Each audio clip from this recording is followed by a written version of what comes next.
Just to wrap up on this demo, we're going to make some front-end cosmetic changes and then redeploy to AWS. First of all, let's have a look at how it's working locally, remind ourselves, and then I'll point out what changes we're going to make. So back in Visual Studio Code, let's open a terminal and npm start. You can see we're already in our folder there.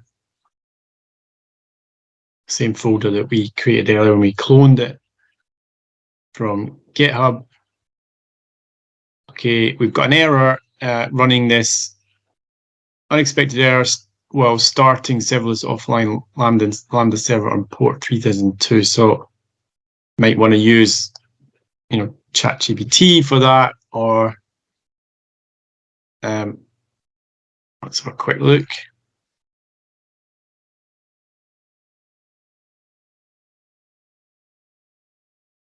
Okay, so I've just copied and pasted it directly rather than asking a sort of natural language question, but it indicates there's already a process running on port 3002. So we can't start this one. I'm not going to read the rest because I have another one running in the background, so I'm just going to kill that.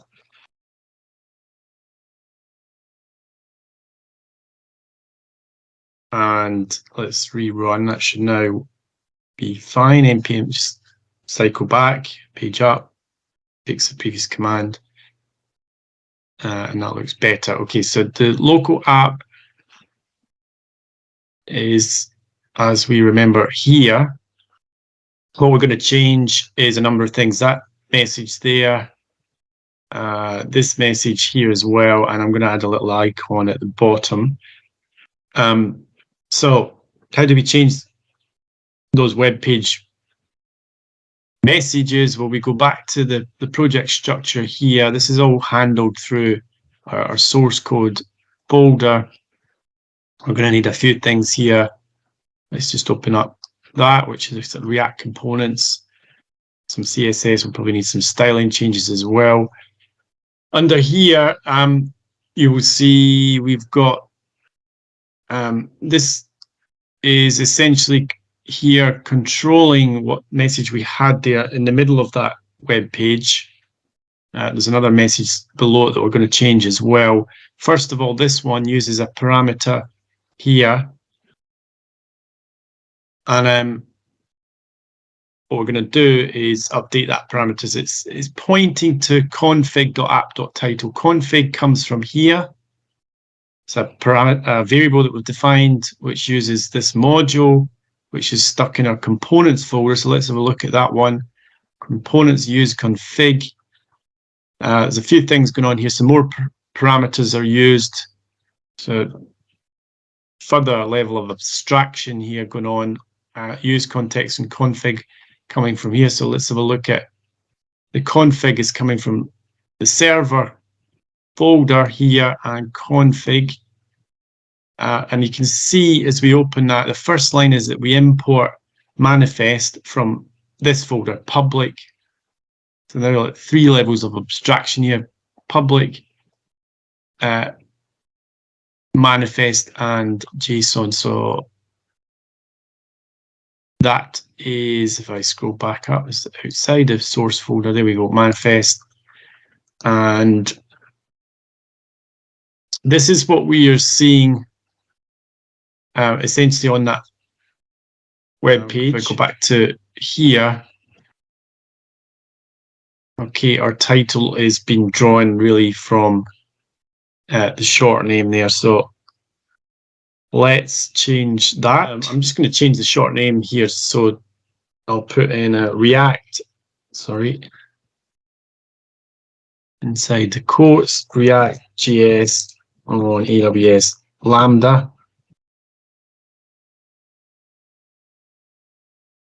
Now, if I press save here, what should in theory happen is that updates in real time. Let's just check that on the fly. So that message here where it said React app previously, if I now save this, there we go, you can see it's dynamically updated. So that's good. We now want to change this message here. Now, if we go back to the original source of that message, here is line 20 in app.tsx. I'm just going to replace that with something more relevant for what we're doing here. I'm just going to copy and paste this over in between the two paragraph tags here. I'll put it underneath so you can compare and contrast. I'm putting this in. Okay, I've used a little A tag here because it's an email link. Remove the previous one. You can comment it out if you want to keep it for comparison. Oh.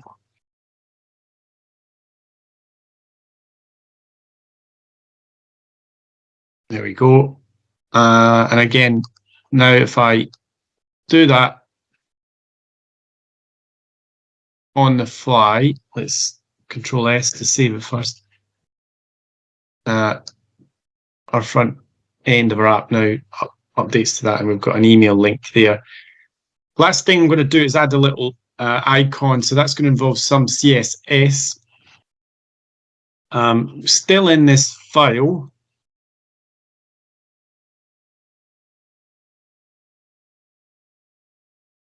What we are going to need here is, of course, first of all, a logo. So I'm going to just drop a logo in our parent folder. Sorry, in the source code folder, so this pops up in here. Let me just drag and drop. All right. There we go. So I've just added that in underneath. Make sure it's underneath your source code.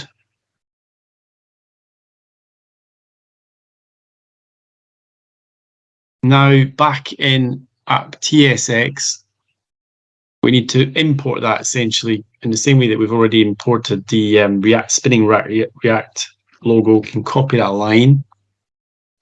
We've imported our CE-Tech icon here from file type is PNG, so you can see the PNG on the left there. Pops up with what we want. So that's importing it, but we're not using it yet. How do we use it? Well, we can add a little div below where we put the mail link. I'm going to copy and paste this in from prepared earlier. So the source parameter really is that, the mode, effectively importing it into a variable here, the icon itself. We've defined a class name because we're going to have to update the CSS. If we don't have that, or if we don't add any CSS, it's just going to take a default location on the web page. It's going to look quite ugly. Let's see what it looks like at the moment. If I save that, so at least it's logged in our logo, but it's a bit big. So we want it in the bottom right corner. How do we do that? So that's where the CSS bit will come in. You see, again, try to recycle what's been done before. We've already got a bit of CSS for the React logo. That's this one here. We can borrow that. We don't need any animation, but the syntax in CSS will be quite similar. So instead of app logo, CE-Tech logo dash logo. Now make sure that is exactly how we referred to here. So it's CE-Tech underscore logo we use. We need to make sure that that class name is reflected exactly the same way in CSS. And then all we need to do now is just position that icon on our web page.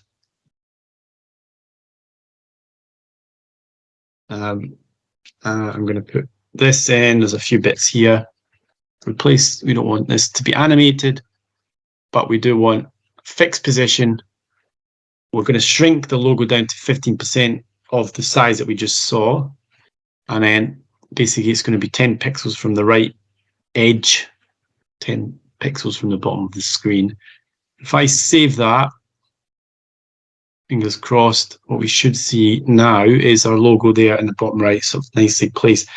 That's it. They're the local changes. What about redeploying that? Well, all we need to do now is go back to Visual Studio Code. Okay, you might want to kill the process control C. So, and then we just run essentially our serverless deploy command again. So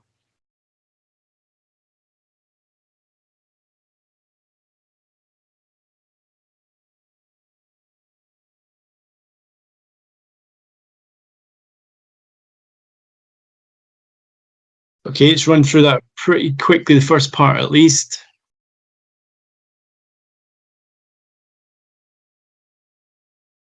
Okay, and then we're up again. The URLs, second version there is just for a sub URL, but click on the top one, control and click. And there we have it. So we have, in fact, although I've killed the local app, I didn't close the browser, so you can still see it running. Compare it. Indeed, we have deployed the updated version. So that's it. Thank you all for listening. I hope it's been useful. We are going to carry on with this demo and build a deep learning app around it. We'll use this boilerplate, but there are a few other integrations, of course. One to a trained deep learning model, which we're going to host on S3, and then the front end is going to change as well, so we can actually interact with the inference process. We'll complete that in a subsequent video. So thank you all for listening, and see you all soon.